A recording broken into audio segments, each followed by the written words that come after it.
We're certainly happy to see you all here today, and you look very well contented and everything. We hope we'll give you a nice day. This morning we have a subject that I think is of more or less vital importance in these times. But we have to begin by going back to one of the earliest concepts that we have in the world of science, and that is the transmutation of metals. We do not know where alchemy, as we call it today, originated, but the present word is derived from two comparatively recent terms, the word chemistry and the ancient Hebrew and Greek and Egyptian syllable El. Alchemy. El is the name of deity, Elohim, and many others. Therefore, the term alchemy means divine chemistry. It means something entirely different from the concept or idea of a materialistic transmutation of metals. But very early in China, even in India, later in Japan, in many parts of the European continent, chemists arose laboring with the concept of the transmutation of actual physical substances. Today, science does this every day, and from the beginning of time, nature did it every moment. Actually, to deny that it is possible to transform a substance is not scientifically sound. Every moment, transmutation is going on around us and within us. The whole system of digestion, the nutritional problem faced by every living creature, is a fine example of basic alchemy, a divine process of transforming substances until they serve the various utilities which are necessary for survival. Paracelsus von Hohenheim was a physician for the family of the Fuggers in Germany. They were the great mining family, with mines all over Europe. He was the doctor in charge of the possible accidents and sicknesses that afflicted the workmen. While there, he experimented and wrote considerably on the subject of alchemy. He pointed out, for example, that in the area where the various metals were mined for the Fuggers, grape orchards and vineyards stood on the outer surface, on the surface of the earth, beneath which these mines were located. Those mines which were involved with gold had a peculiar circumstance involved in them. If you took the grapevines that grew on the surface and burned them, you would find gold. In other words, the roots of the plants were picking it out of the earth also. Years ago, we had a character here in Los Angeles who has gone to his blessed reward, who was an alchemist. And naturally enough, for an alchemist who had to make a living, he had a cheese factory, which, by the way, if you study it carefully enough, is part of our story. But no one thinks that far. But this alchemist one day showed me a little glass retort about an inch and a half tall, about less than the size of a pullet egg. But in this was a little rock, and on the rock was a tiny layer of gold. It looked under a strong glass like a little flower, but it was actually gold growing in a hermetically sealed vessel. I tried to get the right to keep this as a preservation or as a proof of something, but I was never able to get it away from him. But anyway, he insisted that this little gold tree or little gold thread-like vine, a leaf, a fern leaf-like thing, had actually grown in this bottle from the rock upon which it was still attached. That actually gold grows. Von Hohenheim also stated this, that areas where mining had exhausted all known gold supplies, 100 years later, gold was found again. In some way, gold continued to reproduce itself from a kind of seed. So gold gradually came to be a symbol and it was as a symbol that it was of most interest to the mystical alchemists of the 16th and 17th centuries. To them, gold was simply a symbol of the human soul and the divine soul. Gold to them was a spiritual agent. It was a symbol of what man is as a mortal creature, and how this mortal creature can be transformed into a divine, enlightened power. Gold in alchemy in the 17th and 18th century was a synonym for soul. It was that part of man's nature which combined the elements which we find today symbolically in the symbol of Mercury. The ancient system or triad for the production of gold was salt, sulfur, and mercury. Salt being a symbol of body, sulfur being a symbol of spirit, and mercury being a symbol of the binder or the uniting substance, that which was capable of transmuting one into another. Therefore, the human being, in a sense, is spirit, soul, and body. The spirit as belonging to eternity, the body belonging to the earth and matter, and mercury a mysterious symbol to the combination or union of heaven and earth in the transmutation of life from a divided substance to a united essence. This type of thinking was the problem of almost all of ancient philosophy. Paracelsus and others warned the alchemists not to center their attention upon the transmutation of metals, but, as von Welling tells us in one of his alchemical writings, that which is true on a spiritual level must also be true on all other levels. And if it is possible to transform mortality to immortality in man, it is also possible in nature, it is possible in all the kingdoms of life, and it is possible of all the substances which make up the created universe. So Paracelsus did not deny the transmutation of metals, but warned that the acceptance of this as the primary factor in alchemy was a mistake, and that as a result of this mistake, most alchemists failed, because they failed first of all to set up the transmutation within themselves, by means of which the true understanding of the mystery could be developed within their own consciousness.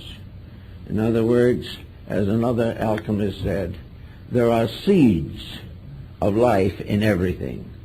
In India and China and Japan, these are called the Buddha seeds. They are the seeds of all essences and substances. All things grow from their own seed, root, or cause.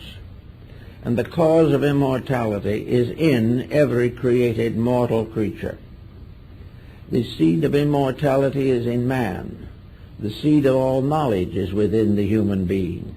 The seed of all hope and of all life and of all wisdom and all understanding, all these are locked within the individual. And they must grow as plants grow. They must gradually overcome the resistance of ignorance. They must day by day and year by year spread their life in all ways. The tree of wisdom grows from the human mind. The tree of love comes from the human heart. The tree of God comes from the eternal seed within the consciousness of the human being. So all of alchemy was primarily a release or a revelation, a transmutation of ignorance into wisdom, a transmutation of death into life everlasting, a transmutation of ignorance into wisdom. And all this was done by a very elaborate process. The secrets of transmutation are beautifully and symbolically set forth in a number of works. Many chemists were deceived by the terms, however, and felt that the formulas were purely physical, but they were not. They were all keys to the release of the infinite life locked within existence itself. Transmutation was transformation, regeneration, resurrection. restoration, reformation, all these things are releases of the seed of eternity within time, the seed of life everlasting in the symbolic substance of illusional disintegration. So we take this point to view a little bit to study the subject which is of great concern to us at the present moment, the regeneration of human society. Now, there are many attitudes on this particular subject. Many feel, for instance, today, in a general disillusionment, that the hoped-for restoration is far removed. Others doubt its reality, just as scientists have doubted that gold could be made from base metals, so politicians and diplomats doubt seriously that peace can be brought out of the confusion in human consciousness. Everywhere, dissolution, division, and mortality rules human relationships. This, however, is contrary to universal law. There is within humanity as a collective also the seed of its own regeneration. Everything grows from seed. Someone must plant the seed of peace, or there will never be seeds of peace in the world. In the book of Revelation, there is a tree that bears 12 manner of fruit, which is for the healing of the nations. This tree represents a truth, a reality, a great revelation, growing from a seed in human consciousness. Now, human beings today all have within them the seed of their own perfection. The perfection is not something added. It is something released. It is not bestowed. It is revealed through the internal structure of human consciousness. If we go back, for instance, to the period of Plato and Aristotle, we realize that when Plato died, there probably were not 20 copies of his dialogues in existence, and they were all handwritten by his disciples for their own use. So far as world knowledge, world recognition of Plato's contribution in his own day, there was none. Whatever he attempted to do, he did, and when he finally passed out of this life, he left no institution behind him. He left nothing that endured. He left not even a solid codex of his own writings. And yet today he is better read, better known, and better appreciated than ever before, because somewhere within the nature of his own labor there was the seed of restoration. That which was truth in his writings can never die. The same is true of the words of Christ. Those words were not printed in his own lifetime. Only a few ever saw them or heard them or saw him. But that which is eternal, inevitable, cannot die. And the true tree of life in us cannot die. Today we have many confusions in the world. We have a series of labors that have gone sour. We have attempted to do great things, but they were not the things that were necessary. And in the effort to be great, we have failed to fulfill the natural simplicity of ourselves. We have accepted the idea that fame and fortune are the answers to the human problem. But until fame and fortune are regenerated, until the true seeds within both fame and fortune are restored to their original scientific and spiritual dignities, we will never get anywhere with them. Every mistake, every sorrow, every problem that we have has within it the seed of its own solution. And also it is contributing to the ultimate perfection of ourselves, our world, and our universe. To find these things, we have to begin to search for the keys to regeneration, the keys to restoration. Now it so happens that these keys have not been entrusted to the sky or the earth. They've been entrusted to man himself.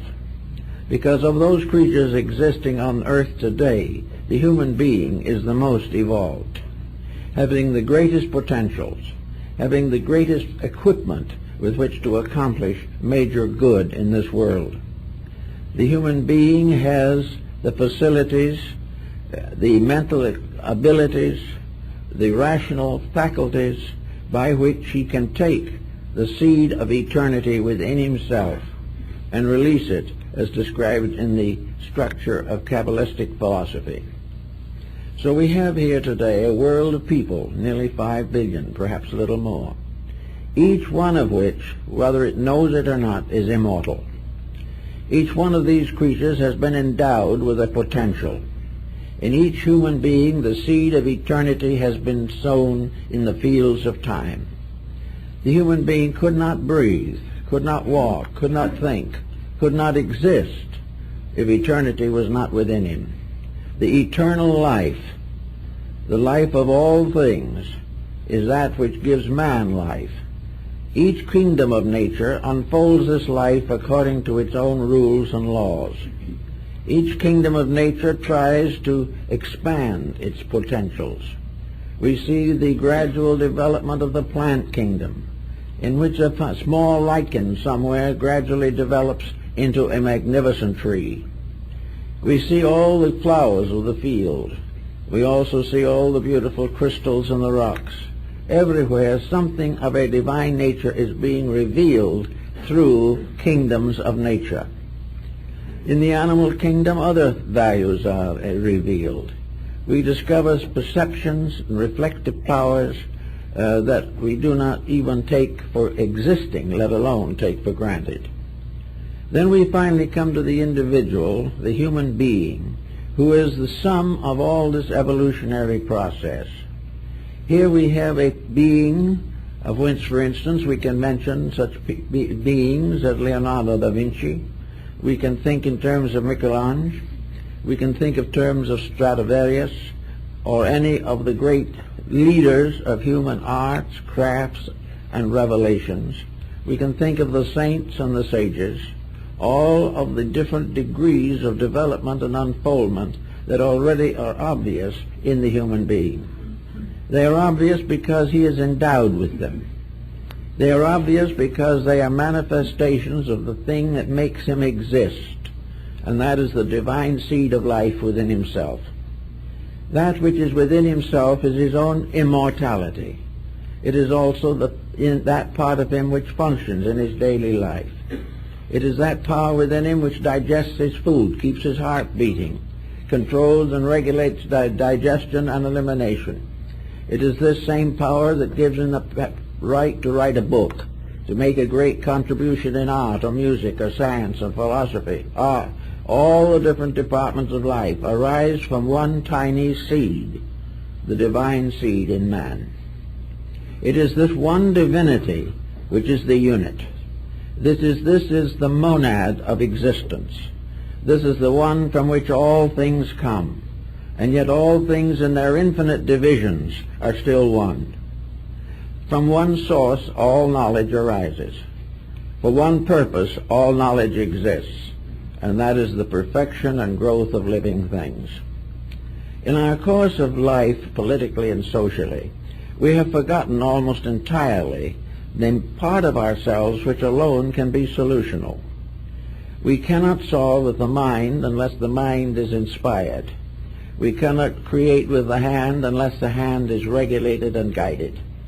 We cannot create with the body unless the body itself responds to a divine eternity within itself. So here we are, human beings, each with a different kind of destiny, each dedicated to some purpose, each one hoping, fearing, believing, each one living and dying within a peculiar situation in which the real reason for the whole thing remains unknown. We do not today believe or realize the power of this seed germ within ourselves, which seed germ is eternity, hidden within the folds and regions of time. This inside thing is that which has to be released, and the release of this is the great secret of transmutations and transformations. Everything depends for its survival upon this submerged, hidden source of life within ourselves. It is the spark of eternity in us upon which we depend for everything. And when that leaves the body at death, it takes with it every activity, every process, except disintegration. This is one of the reasons why it seems as though in this world there's been a great overlooking of something. We have been trusting each other on a level which is not trustworthy. We have tried to work out our problems without bringing into focus the one solution that is possible, and that is the release of the eternal plan through ourselves. It is the same with nations. From the beginning, nations have been compound individuals. They have existed with temperaments and dispositions. They each have their own peculiar specializations in life. They have their languages, their customs, their arts, and many times their religions and their languages. All these are parts of a unit, and the unit of a nation is a kind of collective atom. For each atom is a personification of a racial, a cultural, or a social problem or pressure. So in the atom problem we have the atom who is Greek, the atom who is Chinese. But we also recognize that each of these compounds is ensouled. Each one of them exists as itself rather than falling into chaos, because the entire structure is embodying a principle. The development of humanity, the tree of races, means that a life principle is flowing through all races, and these races become branches upon a great tree, and this tree is the tree of life itself. But every nation is part of that plan. Every individual within a nation is a leaf or a twig or a bud upon a tree, a living thing depending upon one life. Now this means that whether we realize it or not, there is only one life. And this is the thing which is difficult for us to understand. In our way of competition, in our way of self-centeredness, each individual competes with another and tries to outdo others. In strangeness it may seem, there is no one to compete with, because actually there is only one life. And all competition is a mistaken belief that this life can be controlled in one direction or another, when in the truth of the matter, the creatures must be controlled by that life principle. The principle is not divided. There is no such a thing in the principles of things as the various structures we set up and defend so stoutly. We defend our politics without realizing that all government rises from a tree, and that the root of this tree is in eternity. We believe all arts and sciences have their sources in the various geniuses which created them and which we regard as their patrons. Actually, however, painting, music, literature, architecture, all these are trees growing from one root. Life in all of its manifestations is one life, diversified through expression and through creation, but never actually divided. If one of these arts should actually die, all would die with it, because it is part of one life. Now these various plants and things becoming like individuals, nations, develop characteristics. They develop likes and dislikes. They are influenced by longitude and latitude. And today they are influenced largely by lassitude. They are influenced by fable, by myth, by tradition, by heredity. All these things seem to divide these nations from each other. But as we find so clearly pointed out in the Shakespearean plays, some of them, especially The Merchant of Venice, every one of these various factors depends upon a common feeling, a common reality. If a child dies, does not its parent weep, regardless of race? If someone is killed in an accident, is there not a tragedy, whether we know that person or not? If a nation destroys itself, or tries to, is this not a catastrophe, regardless of what nation it is? Is it more beneficial to life for a small country to die than for a great one? All are one. There is only one nation, and that is the humanity itself. There is only one art, the art of living. There is only one science, the science of salvation. There is only one religion, eternal hope of good.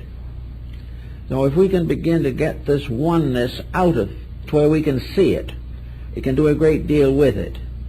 And yet to the average person, this oneness is more or less obviously necessary, but no one pays much attention to it. We think of each person coming into the world as an individual, free to do what they want to do, and that the life within them is bestowed in order that they may be able to do what they please. So the divine within us is used to advance the human and material ambitions that we develop. Each person seems to feel that he can build a different structure upon the one life which made him alive. He seems to believe or think that he can create a destiny for himself, using this one divine power as eternal life, but that divinity is merely a fuel which permits him to do as he pleases. Then in spite of everything to the contrary, the individual is not responsible to anything for the use he makes of everything. This is a factor which we have never been able to completely overcome. But we're getting more and more into the situation where if we can't understand it, we're going to be in a very bad way. We are still hoping that some way, in some manner of our own conjecturing, that we're going to be able to arbitrate these differences, that each individual will be able to continue to do as he pleases, but in some way the power to please in a destructive manner will be reduced. I think the answer to this is something for science to give a lot of thought to, because the first thing we need to know now is the thing that science can't tell us, and that is, what is life? What is the eternal energy that sustains things? What is the mysterious seed from which all life comes? In what ground is mortality planted? In what part or field of space does evolution move? Actually, we have to look very carefully to see what is life. Is life motion? Not necessarily. Is life ambition, hope? Is it tragedy or comedy? Is it contained within any structure that we have developed? The only sensible way that we can really approach this is the way we have never used, and that is to recognize that in substance all of these things are the same. They are all specializations within an indivisible reality.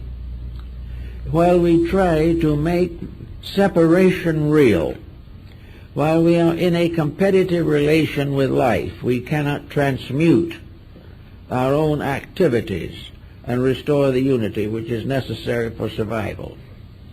We have to gradually recognize this problem of alchemical transformation.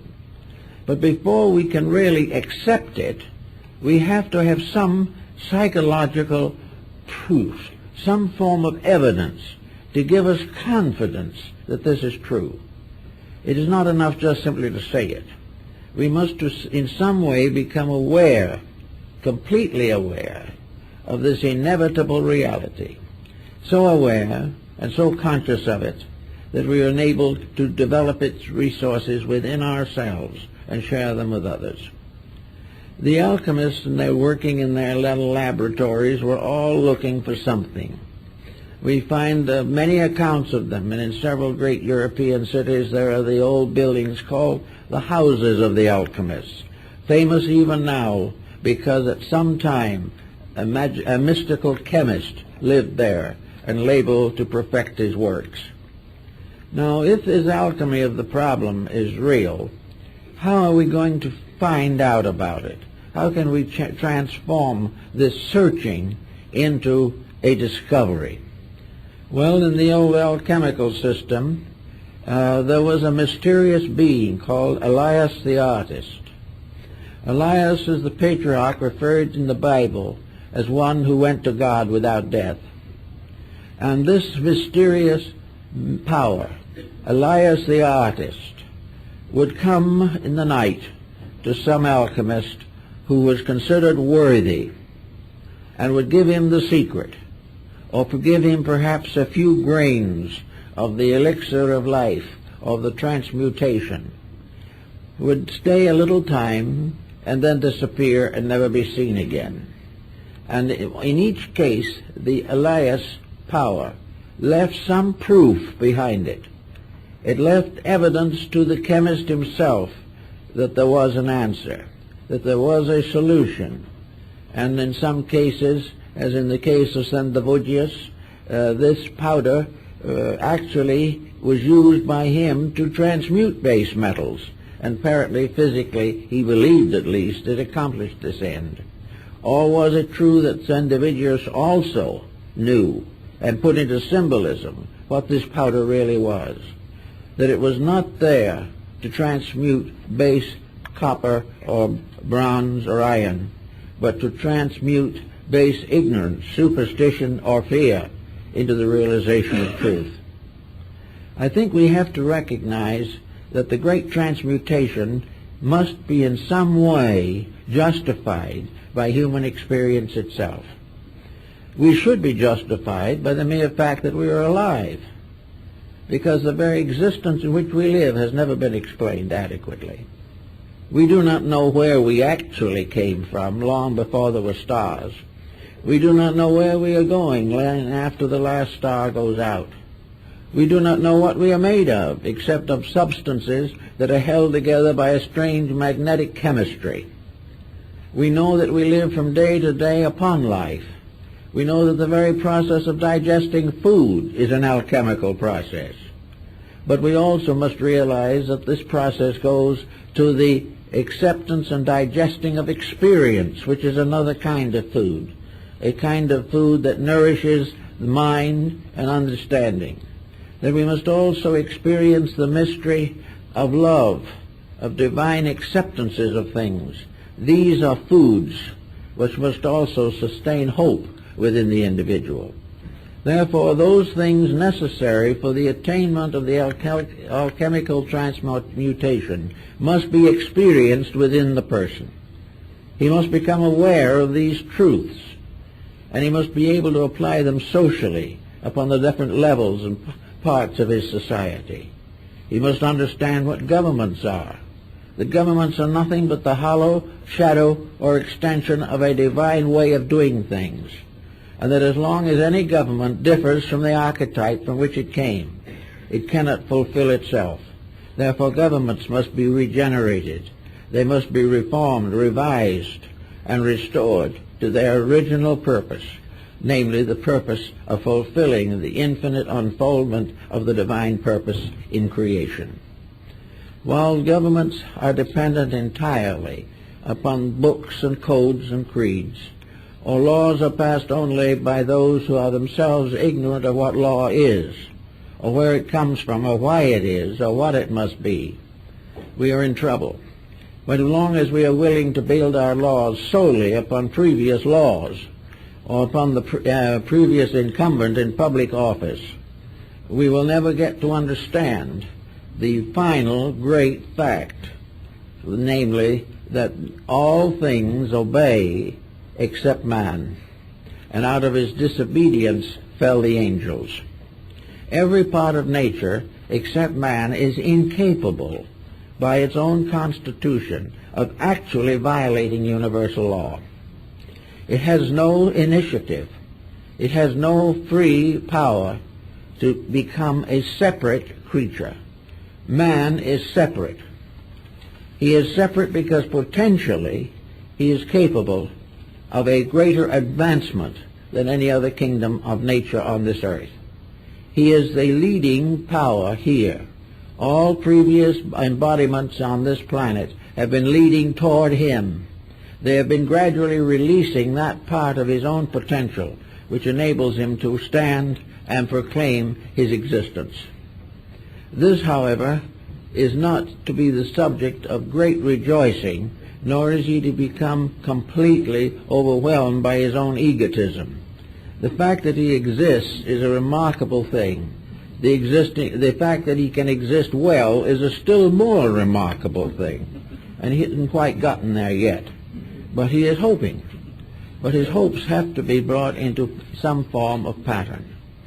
In the old time, in the Bible, they spoke of the earth as a garden and considered that man was the gardener.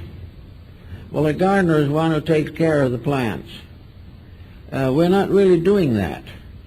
As gardeners in the garden of life, we are not protecting it. We are exploiting it. We are not doing all we can to preserve it. We are doing all we can to make it a servant of personal ambitions. So we may say that nearly all of that which is rooted in ambition has a tendency to be corrupt. It may not necessarily be wrong, but it can easily become so. We cannot, by ambition of our own, do that which only eternity knows. We cannot solve problems that are greater than our insights or our understandings. But fortunately, we don't have to. We only have to come into a harmonious relationship with the great plan of life itself. And this is what, in a large way, alchemy really represented. It told us through human digestion and the digestion of metals that there are processes going on that if we do not interfere with them, corrupt them, or pervert them, are magnificently sufficient. The only thing we can do is cut ourselves off from life by the misuse of it. We can only destroy that which we have labored so hard to build: bodies, attitudes, institutions, nations, governments, parties, and policies. All these things we have built up only to destroy them by our own selfishness. Now we say that's a great tragedy. Yes, but unfortunately there's still another point that is more important. Namely, if we can destroy them, they are not the thing we are seeking. Anything that can be destroyed is not part of the reality, which is completely indestructible. Therefore, we have to gradually bring our own consciousness into relationships with things in which we become aware of the indestructibility of truth. Until we realize this, we will continue to destroy idols we have set up, falsehoods we have deified, until finally we turn against them. Now, in the closing years of the present century, many of the ancient esoteric arts have come back into focus. 50 years ago, an astrologer was considered to be mildly mad. Today, he is becoming more and more interesting, and not only to humanity, but to the sciences. And there are a great many liberal thinkers who, in the last generation, would never permit themselves to study such matters. We came along with acupuncture, which for 2,000 or 3,000 years was used in China and scoffed by us. And all of a sudden we're interested in it. We're interested in the I Ching. We're interested in yoga and Vedanta. We're interested in esotericism, psychism, every type of thing that was once important, then passed into submergence, and now begins to come out again. Why? Because we are becoming more and more, might say, fearful. We are more and more aware that there has to be something we don't know, that there's some way of doing some of these things better than we're doing them. So we're beginning to look for the people who did them better. And we suddenly realize that they are the ones we've been making fun of for centuries, because we believe so firmly in our own mistakes. Now, the coming way of thinking has brought back a tremendous revival in alchemy. Alchemy is flourishing with new books, new publications, new exponents, new researches, new projects every day. But there's one thing we have to beware of, and that is, as Basil Valentine pointed out, the great chemist, woe unto the gold makers. If we are going to use alchemy now to pay the national debt, we'll be exactly where we were to start with. If we firmly believe that we can use these superior sciences to protect our mistakes, we're wrong. We are only able to use these correctly if we are also dedicated persons. Unless the happy-go-lucky attitude, which is neither happy nor lucky, that we are in now, is changed, there is no form of learning that we can restore or create that will not land in the same condition we are in today. Because it is a value pattern. We have to change the basic relationship between ourselves and life. This is the great transmutation. This is the secret of the philosopher's stone and the elixir of life. We cannot simply use these powers to take care of our present mistakes. We cannot use psychism to find out how to get out of being alcoholics and then keep on drinking. We cannot say that we are going to use philosophy and then keep on nagging our neighbors and insulting each other. We cannot have enemies and be truth seekers at the same time. We cannot go on supporting the policies with our minds while we are attacking them with our souls. So out of it all comes the necessity of starting with the basic element of alchemy, and that is the person.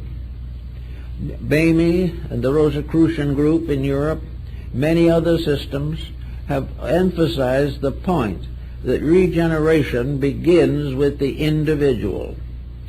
That only a person who has a proper internal relationship with life is willing to or capable of making the changes that are necessary. So somewhere in this process we must identify the pearl of great price, the seed soul in ourselves, something that is so mysterious, so minute, that it is like the proverbial mustard seed, that being the least among the seeds shall grow into a great tree. The search for the seed of life. And science should be seeking it. Everything should be seeking to know that which is locked within something so small and so abstract that we cannot even distinguish it or analyze it, and yet from which flows all existence, all condition, all progress, and all reality. Here is the tiny germ, which is the greatest thing in the world, far greater than anything we know. And it's in us, and one thing we can prove that. We can prove it by the fact that we're here this morning. We can prove it the fact that we can raise a hand, that we can drive a car, that we can enjoy a bad program on TV. All these things are proofs of something. The fact that we like one thing and dislike another, believe one thing and disbelieve another, these are all evidences of the presence within ourselves of a power, of a life reality, a germ of eternity by which we exist. We are not the only ones. That germ is in everything. But in man it is a certain core. It's reaching further into the great world of needs.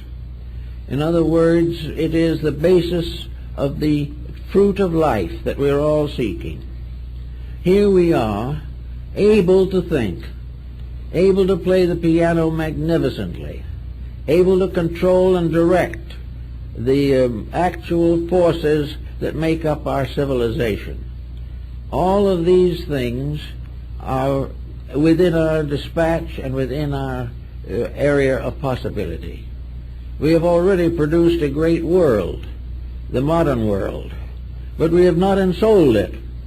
The thing we have produced up to the present time is a robot.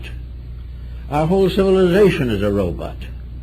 because it is simply an instrument for the fulfillment of our own ignorance, in the sense not of dispelling that ignorance, but making it possible to live with it. We are trying to live with our own imperfections happily and permanently, and this cannot be.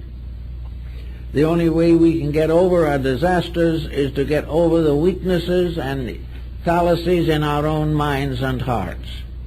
So the first thing the alchemist has to do is transmute himself. He has to make sure that he deserves greater power than he has. He must make sure that if he is appointed to public office, he will be incorruptible and will also vision clearly within himself the true needs of people. If he does not know what they need, why should he govern them?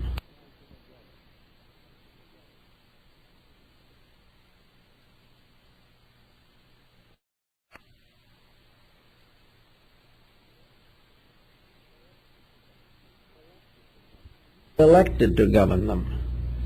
Leadership, as Plato pointed out, must be rested in those who know. And those who know one thing primarily, that the entire universe is subject to immutable laws. Keep the rules and live, break the rules and die. It is as simple as that, except you can't really die. Death in this case means the destruction of the illusion. And if all you have inside of yourself is an illusion, then it may appear to be a hopeless end. But actually that thing inside, that mysterious seed, the soul seed, does not die. It cannot. It can be delayed. It can fall upon bad ground. And it can be, for some reason or other, taken away by the birds of the air. But that the seed itself cannot cease. So somewhere we've got to make peace with reality. If we don't make peace with it, we're not going to get the results that are necessary.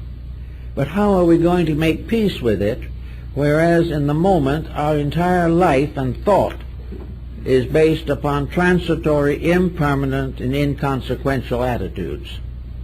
How is the average individual to become capable of ruling himself, let alone ruling anyone else? Well, this should be part of education, but it isn't. It should be part of everything that we do, but it is not. We are constantly being schooled to do things to perpetuate our mistakes. We have a standing army to perpetuate our hatreds. We have everything we can think of to perpetuate a kind of egotism, self-centeredness, or hopeless and ruthless ambition. We are not trying, really, to make any basic correction. We are competitively trying to prevent someone from doing to us what we have been long waiting to do to them. All this, we cannot solve anything. So comes a sacred art. An art maybe that was founded in the ancient temples of Egypt, perhaps earlier. An art which is recorded in the ancient Hermetic writings, the books of Hermes Trismegistus, found in the scriptural writings of all peoples. This mysterious secret art, secret science of personal redemption, personal renovation of character and of life. And it means that certain changes have to come about. Now, in the Orient, there was a very elaborate system of esoteric disciplines set up to help the individual to cure these deficiencies in himself, to build up a personal, integrated being, a personality, a character, a temperament, a disposition, a unit within himself, by means of which he can gradually come into the realization of the soul potential locked within him. This type of discipline and so forth, however, has run into bad times here in the West, for the reason that it is being cultivated, at least in some cases, simply as a means of advancing the same ignorances it is supposed to overthrow. It is not being done because the individual wants to understand truth, it is because he wants to be wiser than someone else and benefit by it. So wherever these exercises are given to help the individual to be greater than his neighbor, danger lurks. If these exercises are to release him from those things which he has never corrected in himself, it's bad. If, however, it is a simple desire to find truth, not for self, but for the common good, then there is legitimate progress to be made. But all this progress begins with very simple things. We have these powers. We have within ourselves this seed of eternity, this tremendous dynamo, this enormous, incredible current of life. And just as a house is lighted by electricity from one great station, so our own individual magnetic fields, our electric selves, are all fed by the energy from one eternal plant. And that eternal plant is the divine life. But that energy is living energy, conscious energy, wise energy, loving energy, and not simply blind force. So in order to manage and work over these problems, the individual must begin his own alchemical researches. Of course, as in the older days, he will be ridiculed, and in many cases the alchemists were persecuted. Some of them were actually died for their beliefs. There were martyrs in all fields of human regeneration. But still, regardless of all these things, we have to go on to try and find a way to reaffirm our own total unity, the unity of all that lives, that we are of what Buddha called a vast commonwealth, that we are a kind of cosmic commune in which all existing things are citizens of one life principle, one life world. Visibly, we can't see it as so small. If we had the eyes of Bamy or Emanuel Swedenborg, we would see it because it extends beyond all conception. It is more vast than the vision of Dante. It is a tremendous situation in which, could we see this cause, it would no longer be a tiny little thing that we can't find. It would burst into something that covers the universe from end to end with eternal effulgency, filled everywhere with life and meaning and reality. Now man, as St. Thomas Aquinas has taught, is equipped to handle this. It is possible for the human being to become aware of the totality of the life of which he is a part.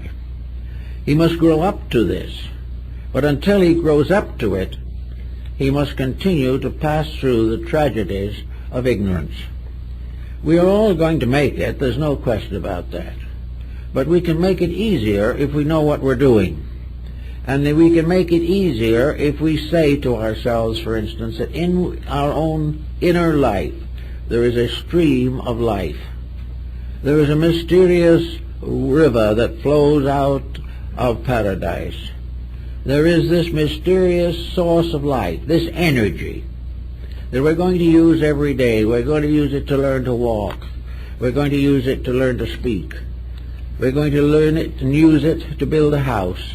We're going to use it for all kinds of labors, this one great energy. And we are releasing it little by little, because if we released it all at once, it would destroy us. It would be far too great for this body to maintain the challenge of a wisdom far more perfect than itself. So we only gain a little insight at a time. But we can, by a little effort of our own, become aware that we have a responsibility to the fact that we are alive. Nothing is here for no reason. Everything has purpose. Each individual, when he reaches maturity, has become a custodian of life. He has become part of a great living mechanism. He has become part of a tremendous flow of energy. energy which he cannot master, but which he can learn to use. As he uses it, he no longer abuses it. And when he gets to the point where he can transmute his own mistakes, where he can begin to see the things he did not do well and try to do them better, when he comes to this condition, he is already well on the way toward an enlightenment. Now, what are the immediate fruits of this enlightenment in terms of alchemy? Those who possess this power, this mysterious elixir of life, who are masters of the golden stone, these individuals still live here just like everyone else. They are forbidden by the rules of their orders to even reveal that they are different. They live in this world but not of it. They have a tremendous life inside themselves and are not dependent upon the encouragement of their neighbors for survival. They cannot be captured within the framework of a bad law. On the other hand, their wisdom and insight shows them how they can live surrounded by laws that are not good and still be right themselves. Actually, the alchemist is no longer just a citizen of the country in which he is born. This point was well made by the Greeks and by many of the ancient peoples. Namely, that it is a mistake to assume that there are only certain realms in which the human being can function. There are not only the gods above of the Greeks and mortality below. There are something in between. This in-between thing has been in theology made into the hierarchies of the angels and archangels and so forth. But in the classical times, there was a state between mortality and divinity, and this was the state of the heroes, the heroic state. Or as one Rosicrucian said, there is a race that exists on a plane above us, made up only of those who have been born into it through their own wisdom. And they are called the servants of the Generalissimo of the world.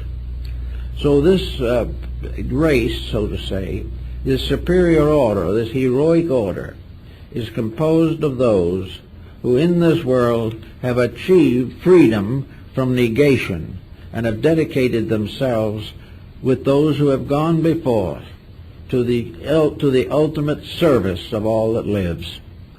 These heroic powers, which we develop through our own integrities, become the basis of a release from the mistakes that have been made.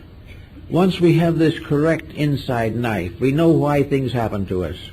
We are no longer moved by the things that we call joy and sorrow. We live in a state of truth in which all things have their own right and natural existence. We are not subject to any of the calamities that befall ignorance, because we are no longer ignorant.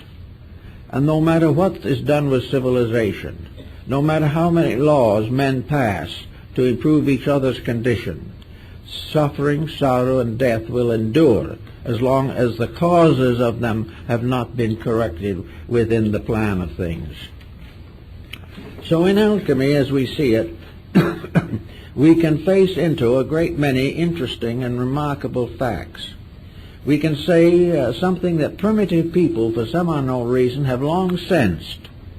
Sophistication has been a blinding factor. When we began to overestimate ourselves, we underestimated everything else. And when we began to think of our own magnificence, we forgot that we are tiny pebbles along the shore of a vast ocean. So that we have to gradually get back to a certain simplicity. Nearly all primitive peoples have encountered one level of relationship with life that is important. They don't understand everything. Perhaps they are merely shamanistic peoples. But they do, most primitive people, have a realization of the tremendous integrities of some power, something greater than themselves, On various levels they interpret this power. To some it's ancestor, to others it's totem, to some others it's the beloved dead, to still others it is monados, or great ones who walk among the mountains. But in every case, these people have a natural esotericism. They have natural mystical qualities, which they have not outgrown by sophistication. Now, it's true that these faculties are genuine in many instances, and it is also true that they have gradually dropped out of sight. Well, the answer to that is also understandable. The reason why primitive psychism has gradually faded away is because it again became a blind alley. Primitive psychism kept the individual from actually realizing the realities. It was a kind of protection. It was as though parents were taking care of children, and the child turned to the parent for everything, or turned to the teacher for everything. But after a while, the child grows up to the point where it must make its own decisions. It must no longer lean or depend. It can no longer depend for its survival upon some benevolent power beyond its understanding. It must actually learn to stand, to live, to become a being, and transmute negative natural relationships into positive natural cooperations. It is not enough that we should believe in a summer land beyond the grave.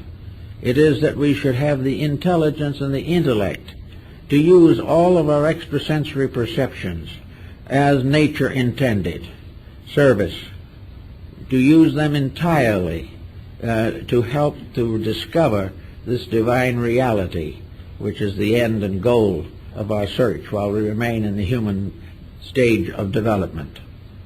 So we have to keep on working with this problem. We have a lunch and we eat something, and this something mysteriously gets absorbed, transformed. We don't tell the stomach what to do. Sometimes we put it in a position where it can't do anything. Under such conditions, it becomes a little resentful. Then we bring out the bicarbonate of soda. But all the processes of the body, from the beating of the heart to the nutrition of cells, everything that happens within this circumference of our skin is incredible. It is a miracle upon miracles every moment. There seems to be no way in which we can explain the wisdom of body cells, that we can actually realize the conscious cooperation of tissues. We cannot understand these things, because in some mysterious way our mind has sort of outgrown being a small cell, and we are now interested in trying to be a greater cell somewhere else. But actually, the miracle of existence is present to us every moment. It is present to us in the birth of every child that comes into the world. It is in us in every proof of the continual principle of life that is transferred from one generation to another. How, we do not know. We can see only certain physical symptoms, symbols, procedures, but the great transmission of life is beyond human understanding. Therefore, we have a little world, a little island of thoughtfulness in a great ocean of the unknown. We are constantly seeking to know more, but because of the peculiar dulling of our instruments, we have gradually turned away from the search for the unknowable to the gradual refinement of things that we do immediately see some value coming from. But actually, this one thing that we don't see is the only thing that is important. It is the basis of law. Within it is the absolute way in which everything has to be done. Within it is the proof of human growth. Within it is the release by which the individual gradually, step by step, actually grows up into a divine nature. And sometime in the infinite of things may be a God in his own right. But all these things are based upon an energy, what the alchemists called the spirit or souls of the metals. The souls of the metals can be brought together, and here is a very interesting point. Von Welling, in his Opus Cabalisticum, points out that no metal can be combined with another metal in its present state. One gross metal cannot be amalgam to another gross metal in terms of alchemy. Before an element can become mingled with another element, it must be sublimated itself and its own individuality overcome. It must cease to have separateness before it can be united with anything else. Therefore, the essences of the metals can be combined, but the bodies of the metals cannot be combined. To form, that is, they can be combined on a physical level for purposes of hardware, but not in terms of mystical understanding. So before any form of knowledge can be united to another form of knowledge, both of these elements must be subjected to and reduced to their principle. Therefore, we have to go behind what is known. We have to break through knowledge in the sense of tradition. We have to break through knowledge in the sense that it is a binding power. When we say, I know, and what we are really doing is quoting from a text from Harvard or Oxford, this won't do it. None of the knowledge that comes from the outside, in its natural outside form, can be united with any other form of knowledge on the outside. Therefore, before knowledge can be united with another form, it must be reduced itself or elevated to the state of a soul principle. It must be transmuted in itself from body to soul.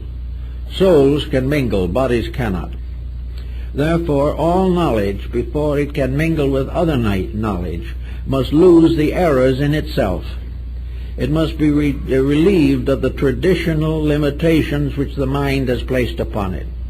We must no longer defend schools of thought, because these thought schools can never be reconciled. But if thought can be rescued from schools, it can mingle with other thoughts. The same is true in religion. We cannot take one religion and impose it upon another, because the separatenesses are all artificial. We take two great religions, we study them. We discover that in substance and essence, their teaching is relatively identical. We realize that the 10 Commandments are everywhere in the world. And as long as we think of them as principles, we can understand and apply them. But the moment we limit that pattern to a religion, and another religion disagrees with us, though believing the same, we then come into religious hostility and persecution. We cannot worship God separately and be at the same time one in our religious consciousness. When we, however, get over the sectarian fact and face into the divine reality, all religions can meet. We can all meet upon the level of certain principles, but never after these principles have been embodied in various creedal and sectarian patterns until they have become practically mummified in them. Have they died in the sectarianism which destroyed their power to be one. So if we want to get one religion in this world, a religion in which all truth is available, and for the end forever of the problems caused by religious differences, there'll be no more inquisitions, no more crusades, no more fighting even in family life over religious memberships. If we really have religion, we're safe. If we have theology, we're in serious trouble. And it is the same with everything else. Languages. We need more languages, but we need to realize that someday we're going to have to find what the ancient Aya people found 10,000 years ago, that there is a root language. And when we understand and know that root language, we can all communicate with each other. It isn't necessary to take lessons in a dozen languages to become a great linguist. It is only necessary to find the common root of communication. There is one, but we haven't found it yet. There always has been. In medicine, there is only one art, the art of healing. There are all schools of medicine. There are all opinions, much of it developed by laboratory research. Much of this is useful, no one denies it. But nearly all of it is limited to fighting the problems of the body. We take sickness and try to cure it.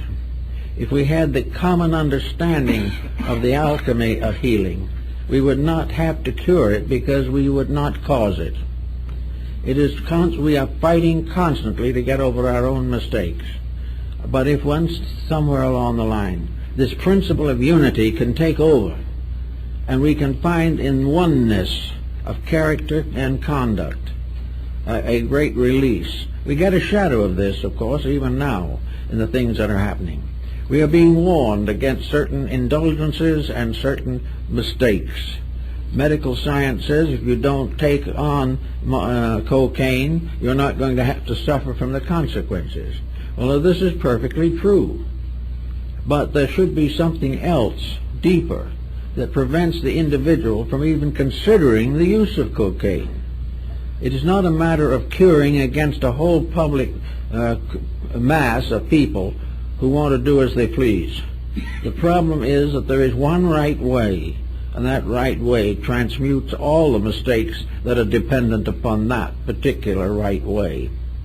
So in politics and in all these problems, we have to realize that there is a divine government. There is a government of realities. There is a government which we have all been seeking for a long time. And to gain it, we have to realize that this government is the same thing exactly as that which we must impose upon ourselves. Our own bodies contain more living units than inhabit the earth at the present time by many, many times. Yet we have no great problems with them because they are occurring within a disciplined pattern. The same way we have to discipline society. There has to be a relationship between man and nature. What we should be striving for every moment is to find the ways by which all complications are resolved. This is the transmutation process.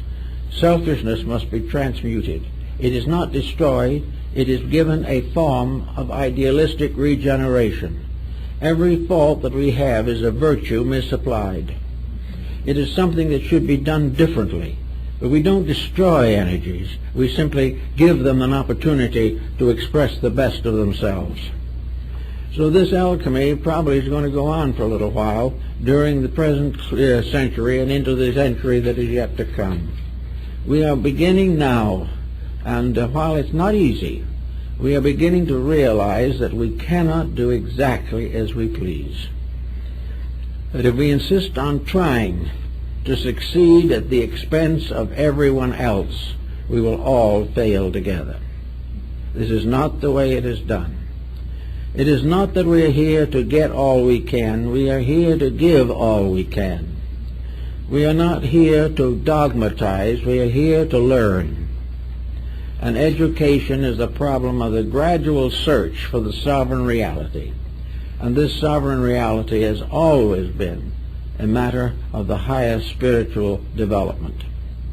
It is something in which here and there one will arise, born or cultivated, by his own or her own inward values becomes aware of the facts.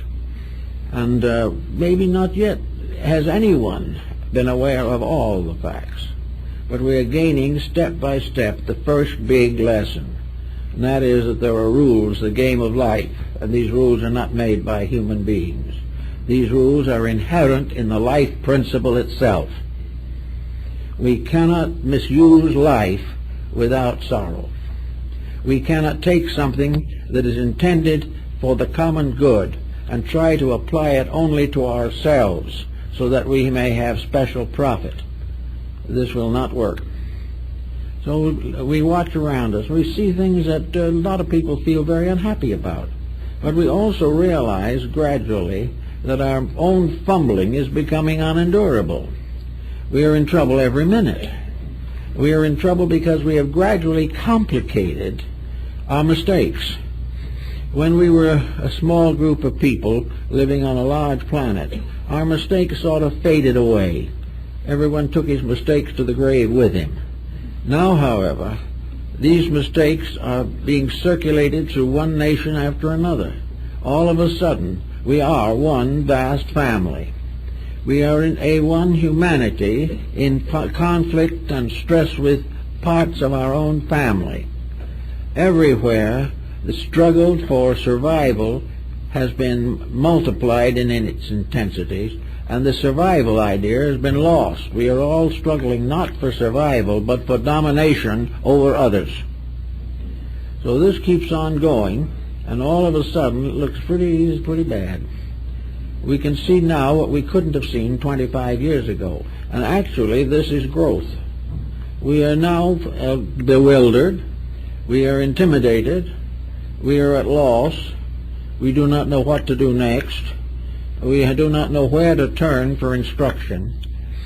But we are therefore in the condition of the prodigal son, who has wasted his substance in riotous living and has now repented and is trying to find his way back to his father's house.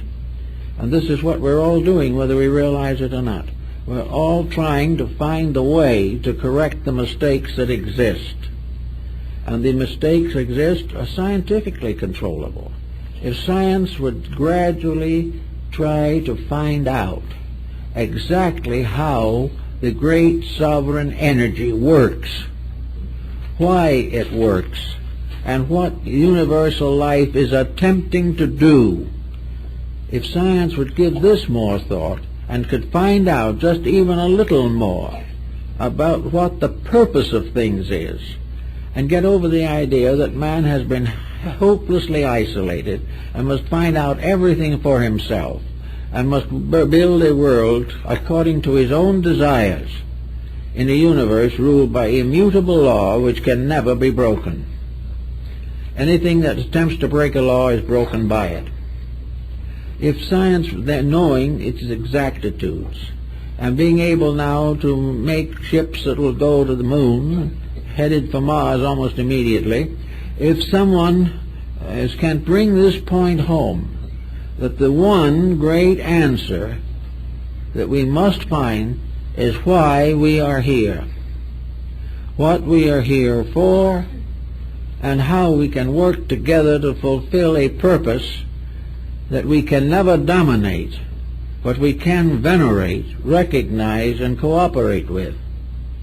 We can always realize there are not many ways of doing it right. We never have the freedom of choice that we think we have. For each individual, finally, there is only one possibility of choice, and that is to choose what is inevitable. This understanding can also begin to work in our lives. We can get over a lot of the pressures of family, a lot of the inconsistencies and inharmonies of daily existence, if we try to the best of our ability to live according to the life within us. And this life says this is only one, and all others have it. When we speak of another, we are speaking of another self. We are speaking of ourselves. I remember the little story from Japan when I was there, talked to a Japanese, and we saw two men bowing frantically to each other in the lobby. And the friend, Miss Me, says, you know, this man, that man over there is bowing, is a nice fellow. And this other man he's bowing to is a rogue. Why, and why should a good man bow to a rogue? Well, as the man, my friend said, there are two reasons. First, this man is a rogue, but behind that rogue is God, regardless of what he does. Because if it wasn't, God wasn't there, he'd drop dead in his tracks. Therefore, there is a divinity in him, and this is respected even if his conduct is not. And he says there's a second reason also. Bowing is good for the stomach. So the least you get out of it is a little help. And with a little help like that, we can go a great way.